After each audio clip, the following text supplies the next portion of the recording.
about my being born, about Atma being born. And so, as you know very well, so this is all part of the education process. Listen, you are throwing the baby with the bathwater. When you say, I am born, we agree, we are not foolish, that you as a formful thing is born. Yes. But we are saying you are not just a formful thing, you are a content of the form plus a form. Just like gold is gold plus an ornamentation. So that, with that viveka, you begin to think about it and you say, wow, because the Atma is not born. All the births are in the Atma, but the Atma itself is not born. All the ornaments are in the gold, but the gold itself is not. Anyway, all I'm saying is, you know all of that. I'm not giving you something new.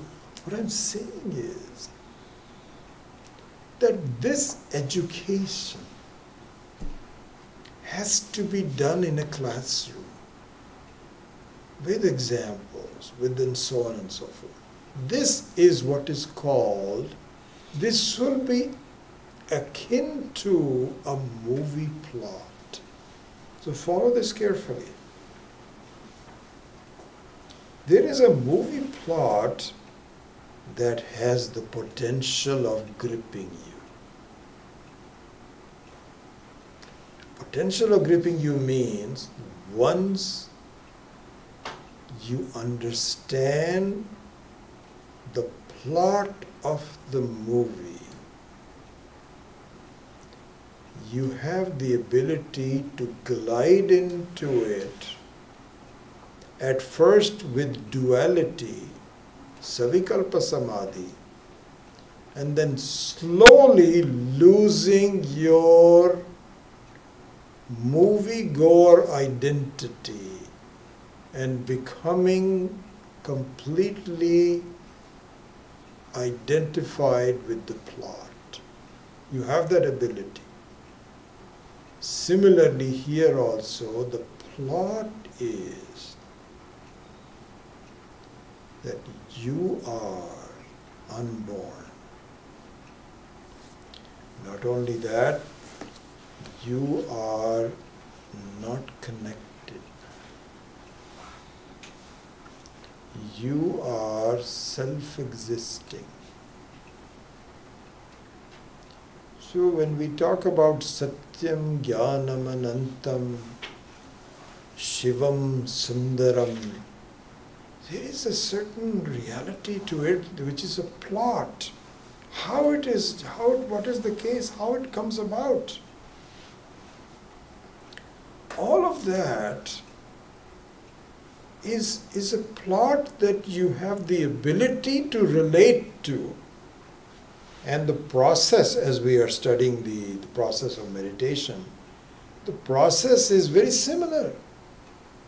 Very similar to when you enter a movie.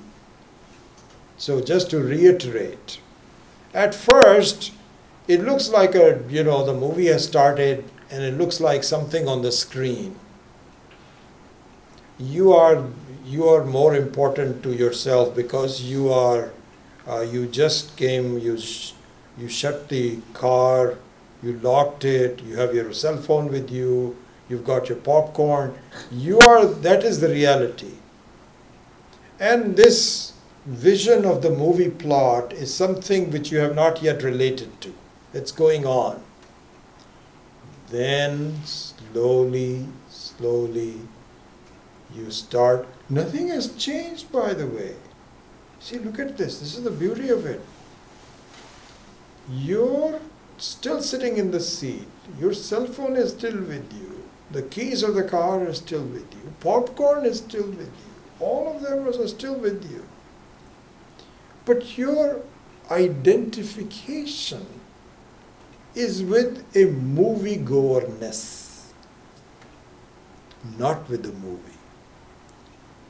But if you like, you can slowly glide into,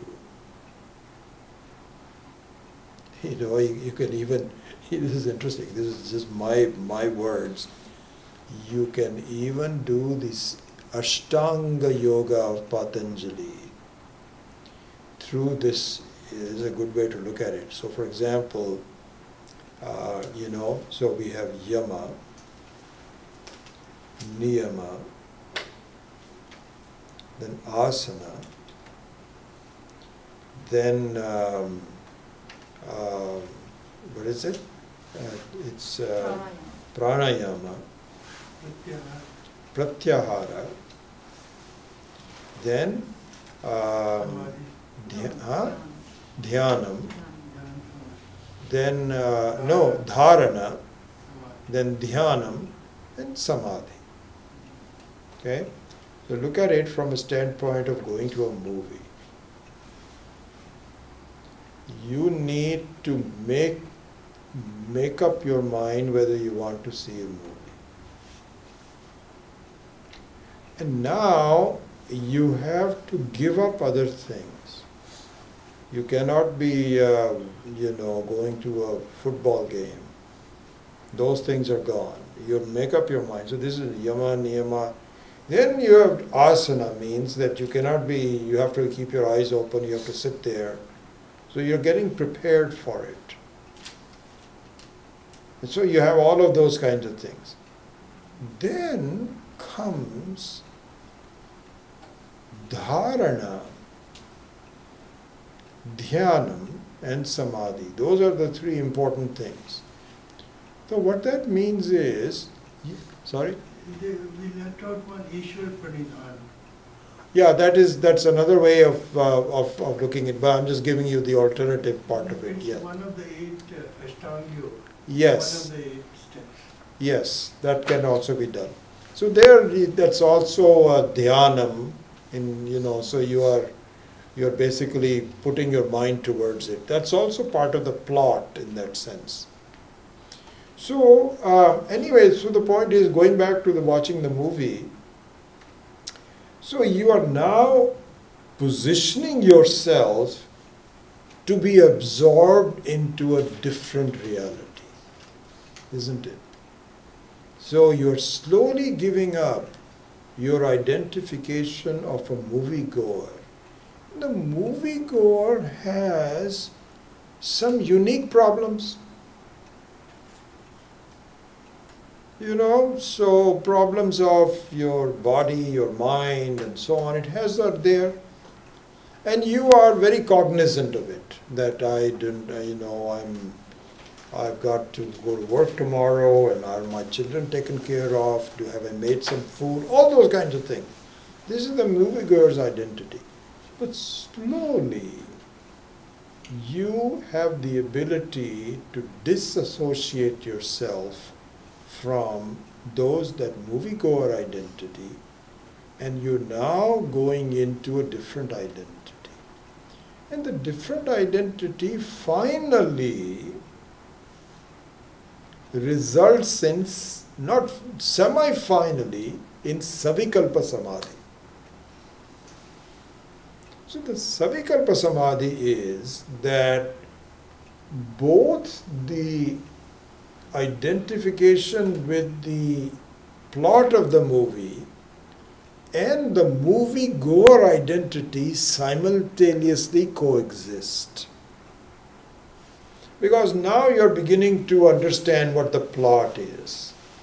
There's some wrong things that were done, and somebody was robbed, and somebody was violated, or whatever, and there's some love, and there's some violence, or whatever.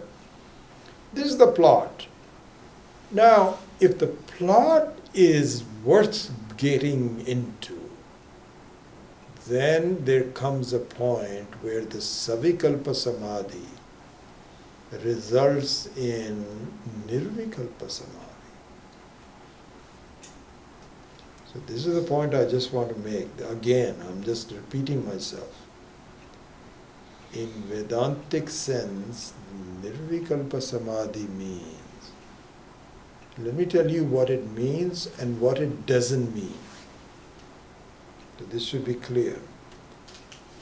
Nirvikalpa Samadhi means you are now so identified with the roles of this gripping movie that you become one with it.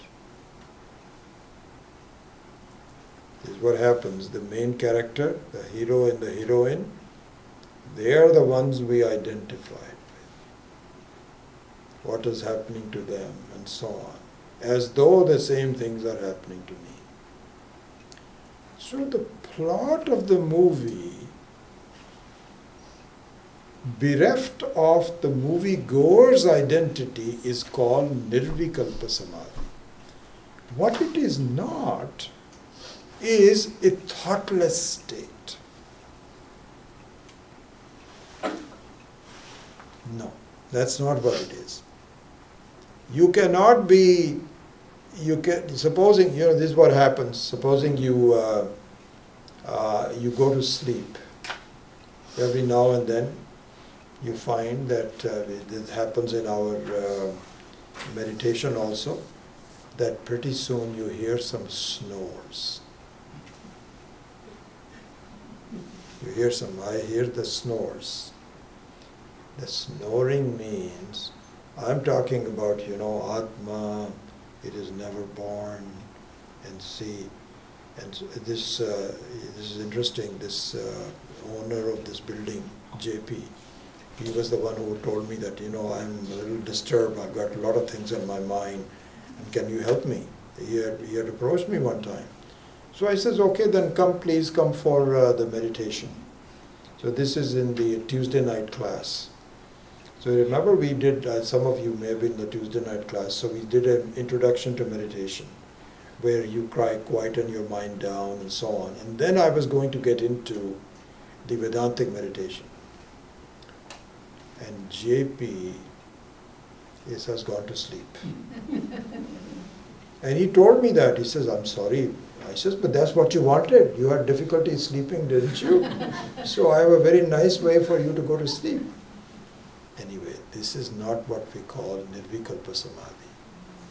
In our view, this is not Nirvikalpa Samadhi means you are so engrossed in the appreciation of the plot that you become one with it. So this we should understand. This is what we are aiming to. And so once the plot of the teaching of Vedanta, Mukta Shuddha Swarupa, Swatasiddha, Anapara, all of those kinds of words have a meaning. And I need to be very clear about it. And if those words have had an effect on me through the teaching, but in the normal course of my working, they do not appeal to me because they are in the background, then the ability for me to sit down and think about them is the process of Vedantic Samadhi. And what happens is not dissimilar to my watching a movie. Not dissimilar at all. How? Because just like watching a movie, when I first do Vedantic meditation, I am very cognizant of myself as a jiva. I'm sitting here doing meditation. Somebody is teaching me meditation, guided meditation as we say. Somebody is guiding the meditation. And so some of the words are still there. I'm listening to the words, but I'm not identified with it completely. Hardly at all in the beginning. Just like a moviegoer is not at all identified with the plot of the movie, very much associated with where am I sitting, where's my cell phone, and did I lock my car, and all those kinds of things. Slowly there is a transition.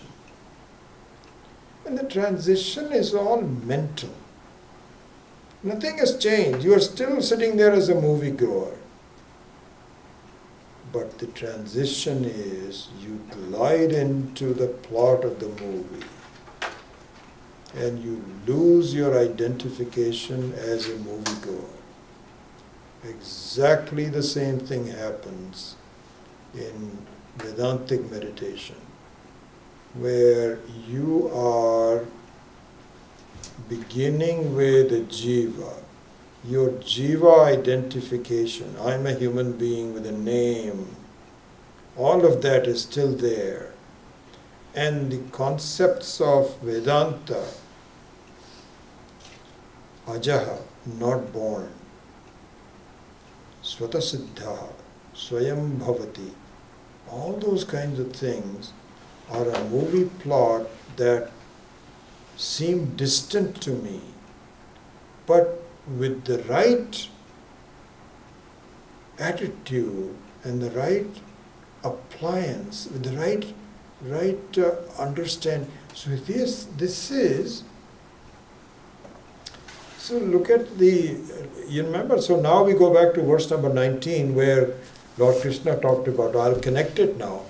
Yatha deepo nivastastha nengate sopamasmita yoginaha yata tasya yunjato yogam atmana. So there it was pointed out that a flame which is inherently flickering, the very nature of the flame is, it's a very beautiful thing. It's not made out of metal, and it is not something which is thoughtless. It is really a real vastu, but a very flickering vastu. But it can be made to the mind is exactly like that. This is why in the 35th, in the 34th and 35th verses here, as we will see in more detail later on, here Krishna, Arjuna Uvacha, he says, Chanchalam hi manaf Krishna pramathadi balavidranam tasya aham nigraham manye vayo iva suddhushkaram. He says, my mind is like a flame, it is just moving around. How am I going to really put it out, So that then he says, that in the verse number 35, as we saw already, that he says, Abhyasena tu kaunteya vairagyana cha grihyate. And so, here Swami Paramarthananda brings it here, that the way, it's just like going to, go back to the theme of the moviegoer. There, supposing there's a lot of disturbance, and then you say, how am I going to look at how am I going to identify with the plot of the movie? Slowly, yes, there will be people coughing and even talking sometimes, but if the movie plot is engripping enough, they recede into the background. So similarly here Krishna says, just like you have a glass enclosure where the flame is kept steady, make an enclosure on your mind. And what are the two enclosures? Abhyasena tu kaunteya, and so there are two things given, and vairagyena cha grihyate. So abhyasena here has two meanings. So one is, think about Ishvara in your life. Again and again. Abhyasena means again. Bring it to the mind. Because we are starting with a point where the Ishvara is completely absent from our world. the way I look at it. But if I continue to bring Ishvara into my mind, number one, and secondly, remove through Vairagya. So Vairagya means at this point, do not worry about any attachments, what is going to happen to you. Leave aside. This is kind of like people coughing and talking and so on and so forth. Don't focus on it. Let people cough. If there is a cell phone ringing, let them ring. Don't get disturbed by it. Just be focused on it. So here, the Vairagya means do not give any credence to your connections.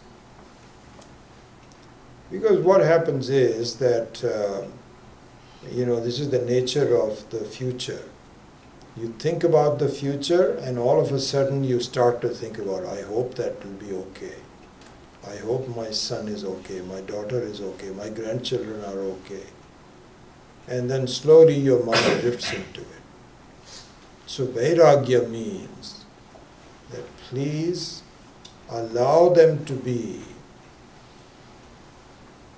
This is what happens, that they need my help. No, they're okay. Let them be what they are. They're children of God. You just focus on this at this point. If you later on you may help them, it's okay. So this is how you enclose the flickeringness of your mind by keeping it very steady. And if you do that, and you keep doing it as a practice, then your ability to be gliding into the plot of the truth about yourself will be real. And the difference between, this is a big now, up to now the example of the moviegoer and person meditating was similar. But in reality they are totally different. How they are totally different? Because in a movie, the plot is imaginary and the moviegoer is real. Here it is just the opposite. Here the meditator is imaginary and the plot of the education of Vedanta is real. And so just imagine. So in a way, I am watching a movie of my life. And that movie is an imaginary movie. Imaginary means it's not that I'm making it up, but there's no reality to it. And yet, the truth about myself, which is real, is unknown to me. But the process remains the same. The process of yama, niyama, etc., dharana, and then dhyanam, and then savikalpa samadhi and nirvikalpa samadhi remains the same. Anyway, just a summary. This is all I want to communicate, and very clearly, this, if we can be successful in doing that, that's all I wanted to do. Nirvikalpa samadhi in Vedanta does not mean thoughtlessness. It means freedom, where any thought is no longer binding. It is just not as real as I am. Right now, the situation is my thoughts determine who I am. And I don't have any independent identity. When in fact it's just the opposite. Where the thoughts appear to be me, but they are not me. And the example of the very beautiful, very important example of the rope and snake has to be kept in mind.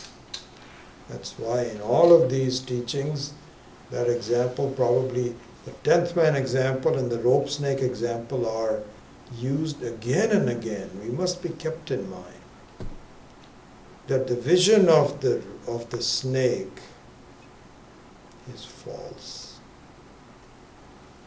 It depends upon the vision of the rope, but it covers it because of inadequate light, some obstruction. Similarly, I am covering my own identity with inadequate knowledge, and my thoughts take over, just like a snake takes over the rope without touching it. It's not as though it has to be pulled apart. It will disappear. It's like a fog. Once the sunlight comes in, it just disappears, revealing the truth.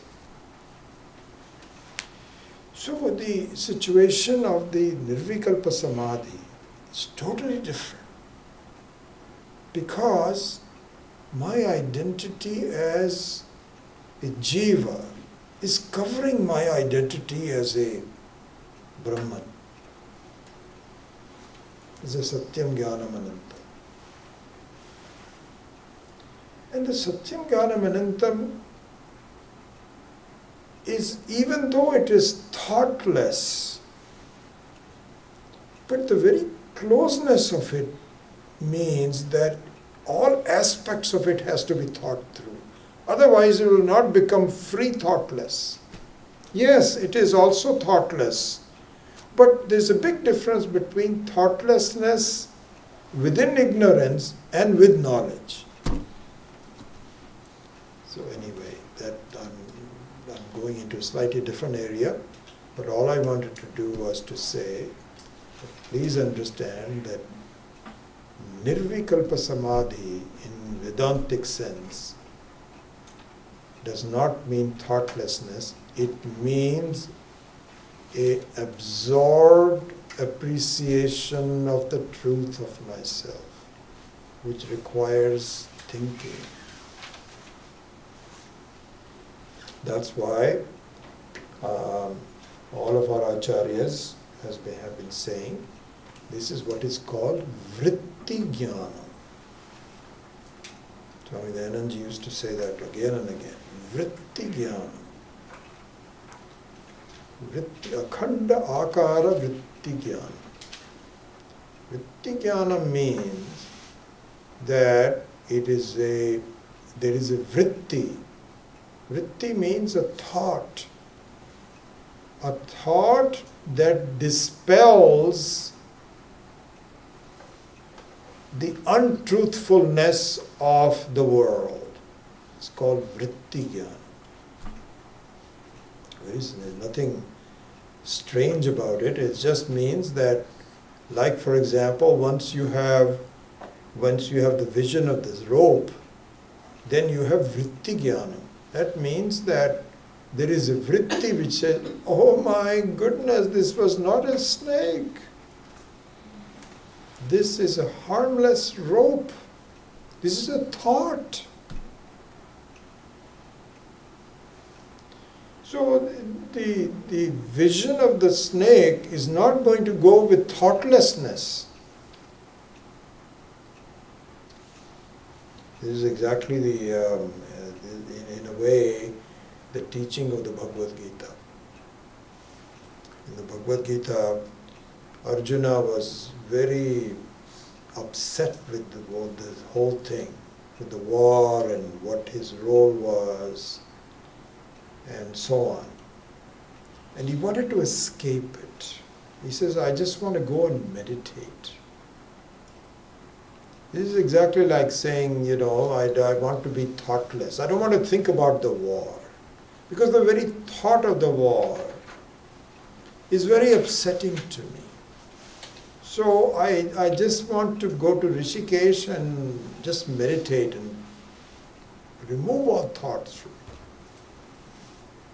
If this was the useful thing to do, Krishna would have said, okay, you're my best friend, one of my top people in my life. I think you're doing the right thing.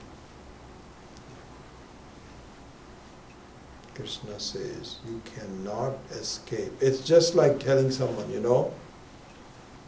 that I have a snake in my house. And I want to get out of this house because there's a snake in the house. And so if the other person knows it's not a snake, he says, no, you don't have to get out anywhere.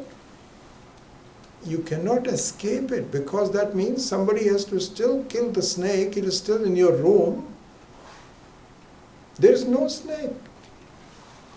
So the way to do that is to actually examine the object and say, is this what you think was a snake? He says, yes, that is not a snake. Let me show it to you. So therefore, the Nirvikalpa Samadhi here is to see that what you think is real is not real. And what you are not even thinking about, which is the plot of Vedanta, is the reality. This is what you have to think. So it's very similar to in that situation. And so Nirvikalpa Samadhi here means really a complete absorption. A complete absorption. It's very not dissimilar to anything we saw in our real life. Swami Viditatmananda gave this beautiful example. He says, if you want to talk about Nirvikalpa Samadhi, watch these people who have been sent by their employer to cash 10,000 rupees from the bank.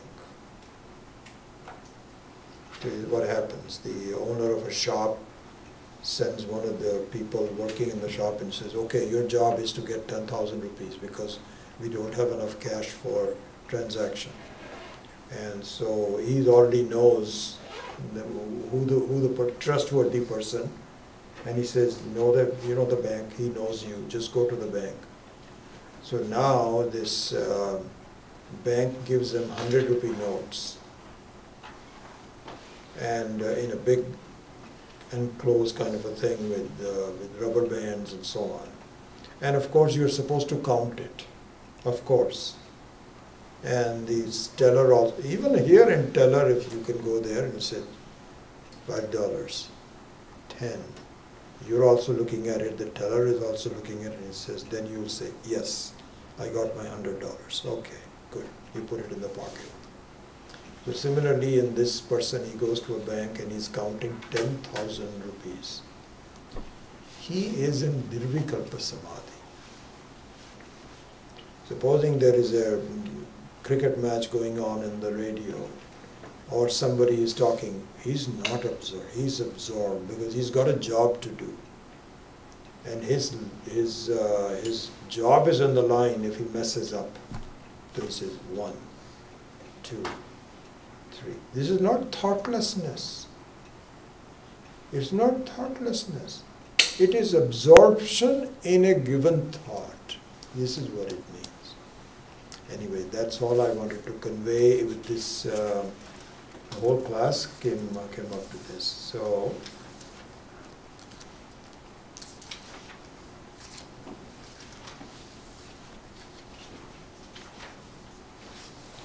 here Swami Paramathananda says that Nirvikalpa Samadhi is very common to, we can see everyone. Even a child reading, working on something, totally absorbed, and other things, and this Swami Viditatmananda's. So that's what it really means. This will be detailed formally in verses number 20 through 23.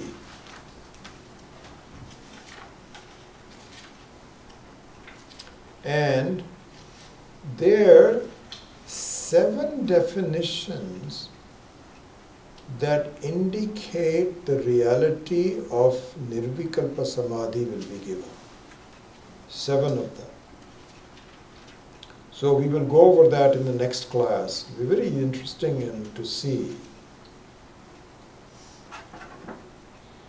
Okay, so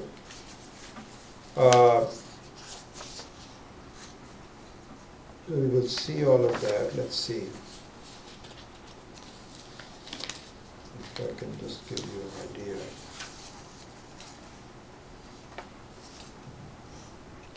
Number.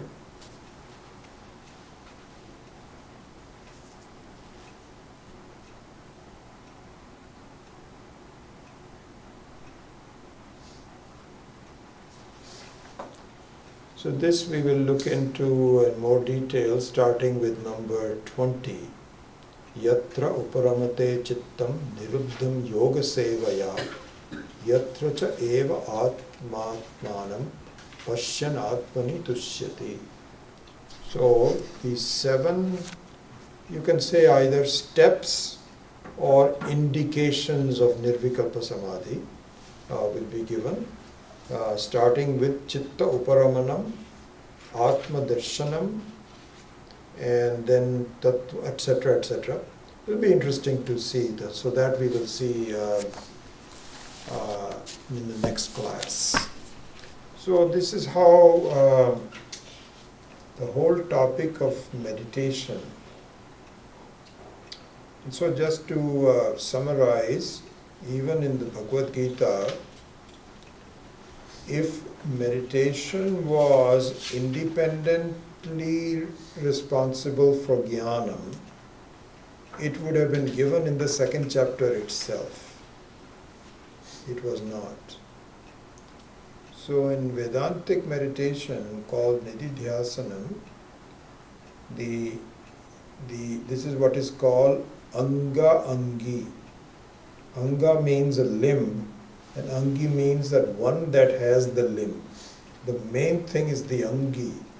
And the limbs are, so like the stem of a body is Angi. And the various limbs are called Angas. So here, the Angi, the main thing is Shravana. And Mananam. Mananam and Nididhyasanam are called Angas. The main thing is Shravanam. But if the Shravanam is not effective yet, which is likely, then a lot of thinking and a lot of meditation are necessary to make it into a reality. So therefore, meditation is not introduced until the 6th chapter. In fact, it is the last chapter of the Triputi. Triputi means Tattvamasi. So the Tvampada, the human being, is dealt in the first 6 chapters. Then the Tatpada, which is Ishvara, is dealt in 7th through the 12th chapter. And the Asipada, which is the identity of the two through various means of explanation, are dealt in number 13th through 18th.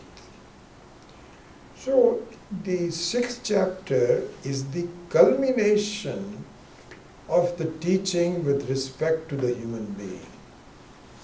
And it is not until the 6th chapter where the dhyana yoga, the meditation, is introduced. So it is very clear, and it obviously is very clear, that in Vedantic meditation, a lot of teaching must have gone through before. What do I meditate? Somebody says to you, what I want to meditate upon the Atma. So you ask that person, what do you know? How much do you know about the Atma? Nothing. How can you meditate on something that you don't know? So you have to know the Atma through a lot of teaching and then culminated in the meditation. Anyway, so that's what it is. And we continue with doing that.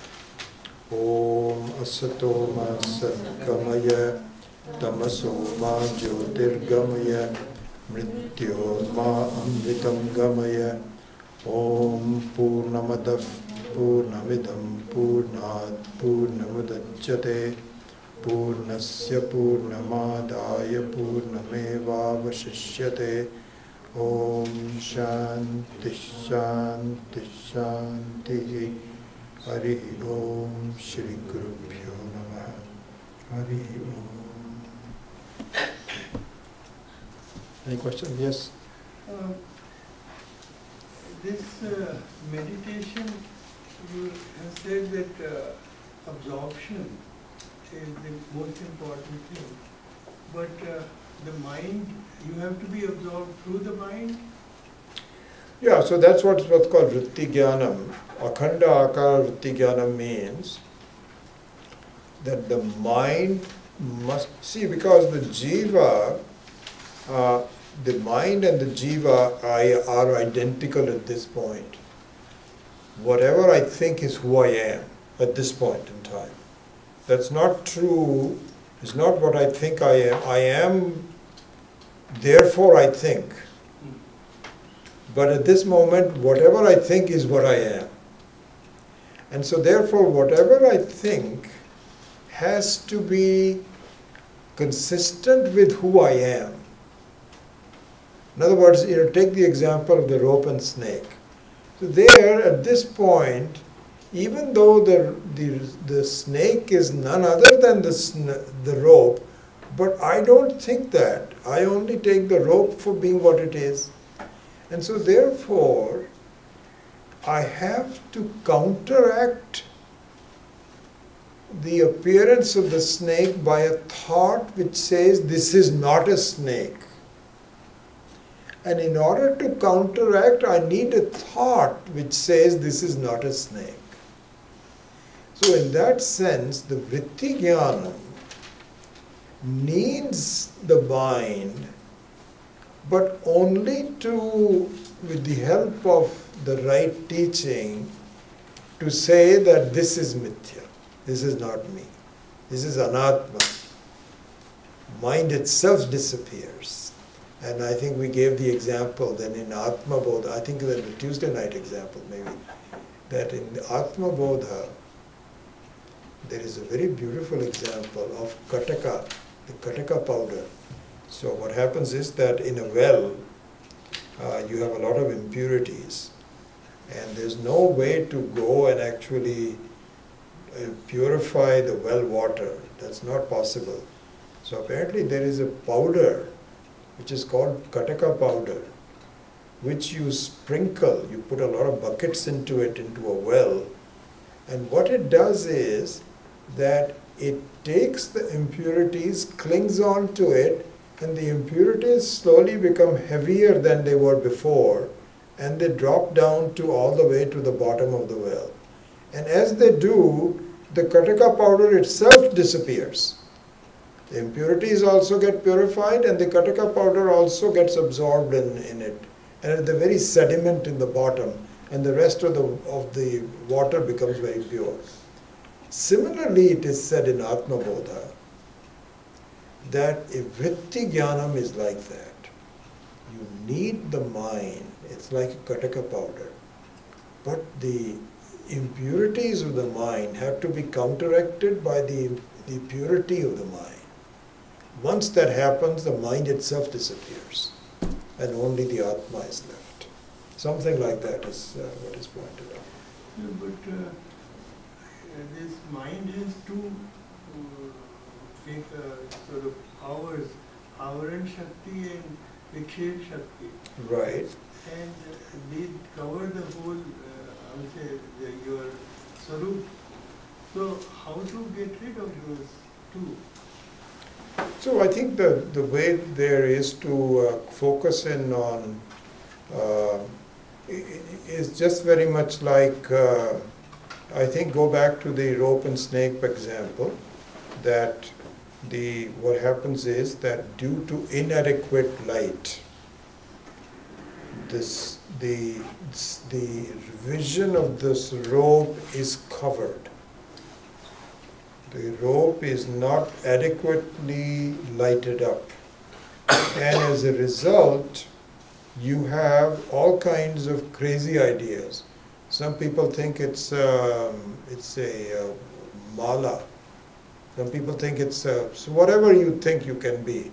But so that is vikshepa.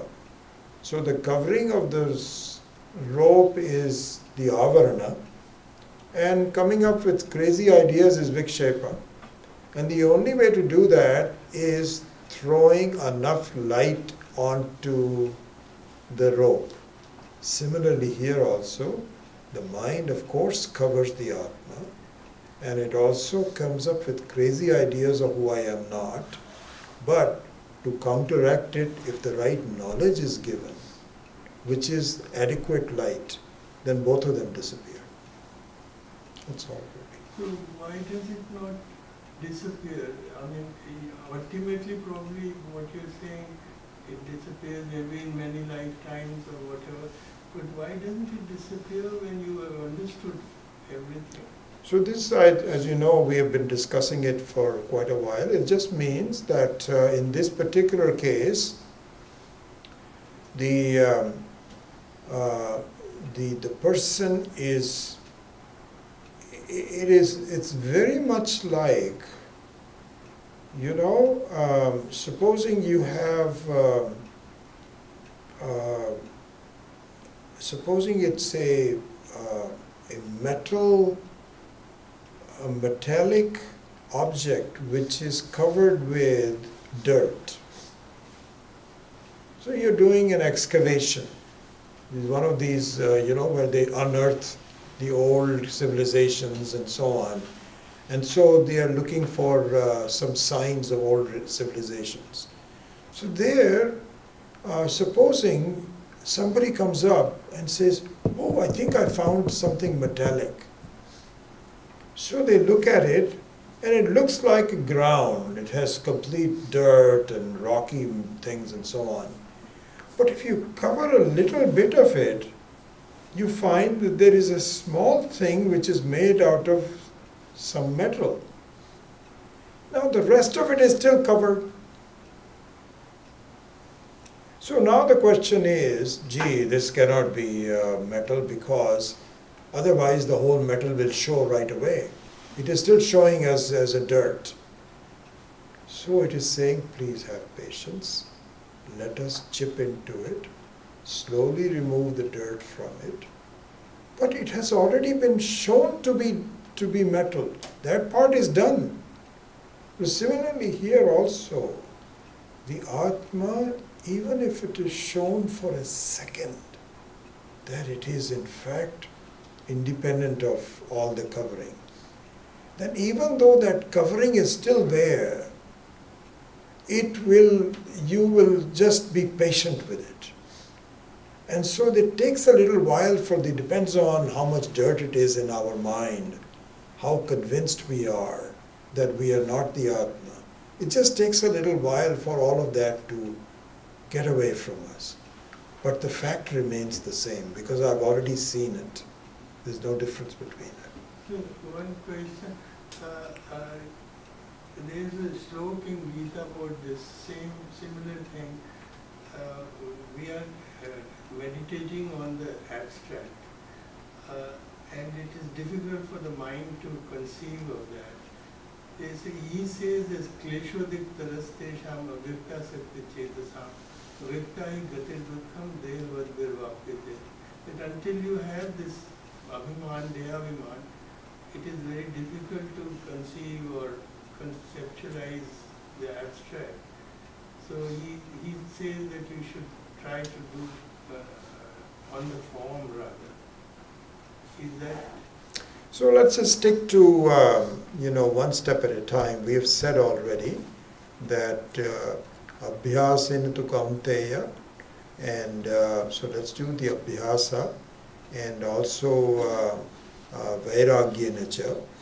And so let's continue with it. These similar kind of things will come. We'll discuss that. But at this point in time, once the education is given, then you protect it with these two factors, and slowly the absorption will come. That's how it is said. We'll go into that. Any other questions? Yes. When you're telling about practice, you told something about do not give any credence to your connection. Sorry, say that one more time. When you're giving definition about practice, Yes. Practice, you had said think about Ishvara again and again and do not give any credence to your connections. But when we are doing things, it's very easy to forget about the plot. But No, that's very normal. I mean, there is nothing, one should not put oneself down for it. It takes a while because what is said is that we have been doing this jiva business for many, many lives. And for it to suddenly, and I think the other thing is that something so profound, something so amazing, where I discover the unlimitedness of myself, the fact that requires, it should not be trivial to discover it.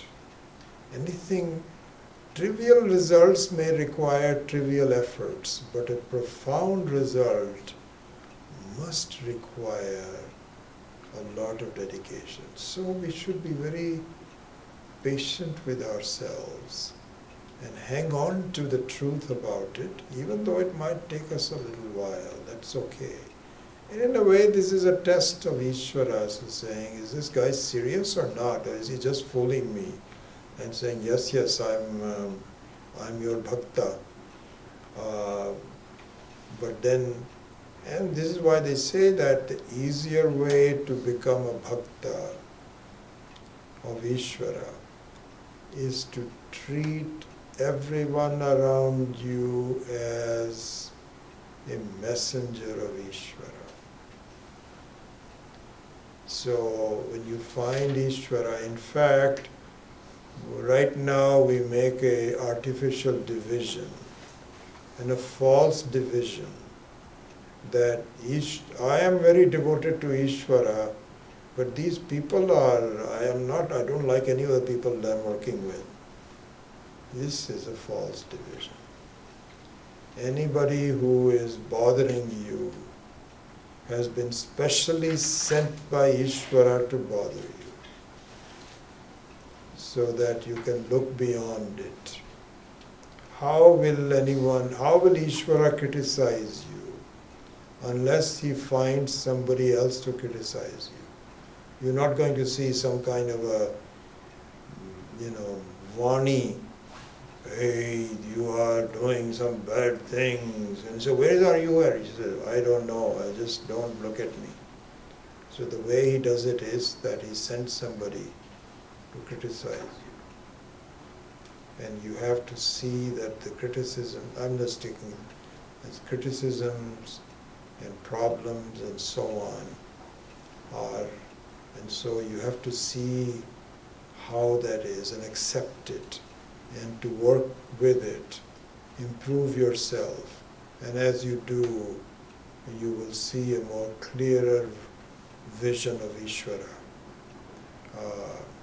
And so that is the process we have to go through.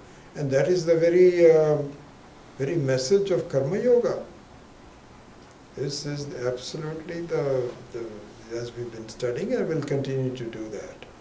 So this whole chapter 6 on meditation is much after Karma Yoga and so on. All of that has to be gone through. Yes, sir. On the example of movie, and you are part of the movie, so essentially during that time, do you have a revelation of Atma and a creator? Yes, yes, of course, very clearly, very clearly. Is there a time limit for it to? Or Time do you have limit? to, yeah, do you have to have a, as you said, clear all the dirt from all the metals? No, so then life becomes very pleasant because it doesn't matter. Once you know what's going on, what the truth of it is, then in fact, I tell you, this is what Swami Maheshananji has been pointing out. He says that when the Atma Vichara is pleasant to you, you'd rather do this than anything else, that means you're getting closer. It should not be seen as a chore that needs to be done. You know, that the rest of my life is fine, but whenever I study Vedanta, I have to go through all kinds of problems. I don't want to do that. And you kindly wait. But when the Atma Vichara, you'd rather do Atma Vichara than anything else, you are getting closer. And there, it just may take some time, doesn't matter. It is given, they say that in Ramakrishna Paramahansa, though he was there's a big story about him, we'll have to talk about it some other time. When his teacher, Swami Totapuri, introduced him to the Atma, and for a long time he was very frustrated. It comes and goes, I can understand it now, but all of a sudden it just disappears. I know it is me. And he felt very frustrated. And he went back to Totapuri, and Totapuri says, everybody goes through, don't get too upset about it, just keep on doing it. And slowly the instances where the clarity was very apparent and the non-clarity just goes away. It's just a process that you go through. Yeah, all of us have to go through that. So essentially summarizing, a still mind will help you identifying yourself with. So a still mind, but one which is absorbed in the teaching. Yeah, absorbed in the teaching. Yeah. All right, very good. We'll see you next week.